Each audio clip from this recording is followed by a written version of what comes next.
ओम नमः सिद्धेभ्यः। संसार में मोहिनी कर्म का एक छत्र राज है।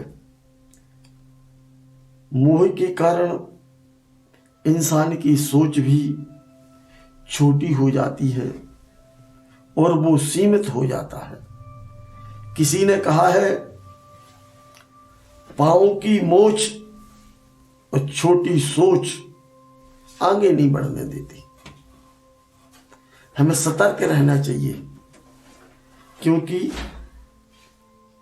पर्याय बुद्धि, एकत्व बुद्धि, कर्तृत्व बुद्धि अनादिकाल से लगी हुई हैं और इनके कारण दुख में भी सुख का कल्पना कर लेते हैं, दुख में भी सुख मान लेते हैं।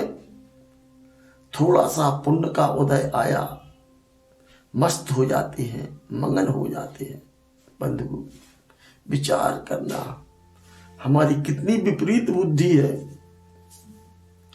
हमारी दशा तो इस कुत्ते के समान हो रही है। एक कुत्ता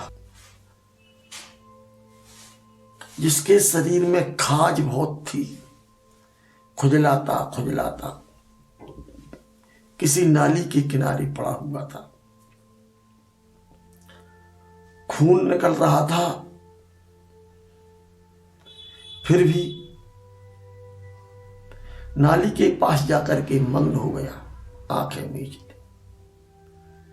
एक देव वहां से निकला, कुत्ते को देख करके उसके हृदय में बहुत दया भाव आ गया और कुत्ते से बोला, भाई मेरे साथ चलोगे? कुत्ते ने कहा, हां। कहा? देव ने कहा, मेरे साथ स्वर्ग चलोगे? बोले हां। जल्दी खड़ा हुआ, दोनों कान हलाए, फड़फड़ाया, गंदगी कुछ दूर की और चलने को तैयार हो गया।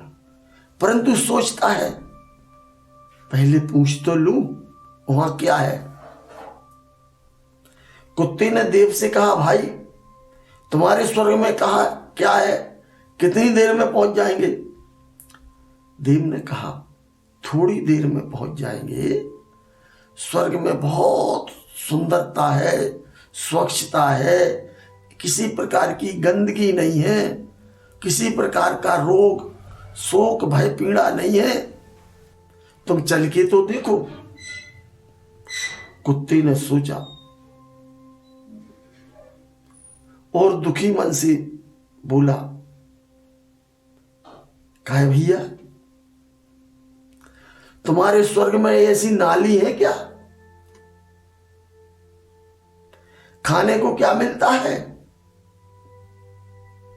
देव ने कहा, अरे भाई स्वर्ग तो स्वर्ग है, वहां किसी प्रकार की गंदगी नहीं, नाली नहीं, खाने पीने की तो कोई बात नहीं, उत्कृष्ट अमृत मिलता है। कुत्ते ने कुछ सोचा,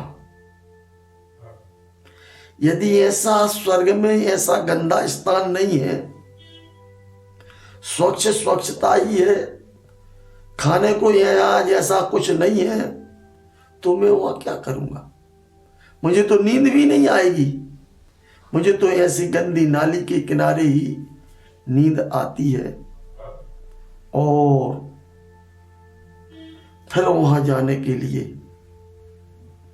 कुछ सोचने लगा, क्या करेंगे वहां जाकर के, और उसने मना कर दिया।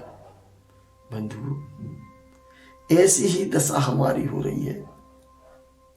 पुण्य के उदय में हमें इष्ट संयोग भी मिलते हैं, स्वस्थ शरीर, समस्त साधन सब कुछ मिल जाते हैं, परंतु फिर भी हम उनका उपयोग धार्मिक जीवन बिताने में नहीं करते, अपने को पहचानने में नहीं करते, अपने स्वरूप को जानने में नहीं करते, सुखी होने में नहीं करते, उस पापानुबंधी पुण्य के कारण हम विषय भोगों में मस्त रहते हैं, यदवा तदवा प्रवृत्ति करते हैं और खोटी गति के पात्र बन जाते हैं। फिर ये मनुष्य भाव मिलना कठिन हो जाता है, अपनी आत्मा का कल्याण बहुत दूर हो जाता है। इसी भावना के साथ बंधुओं, अपने जीवन को सरल, सत्य एवं उदासीन बनाओ, अपनी आत्मा का कल्याण करो। इसी भावना के साथ बोलिए शांतिनाथ भगवान की जय। जय जिनेन्द्र।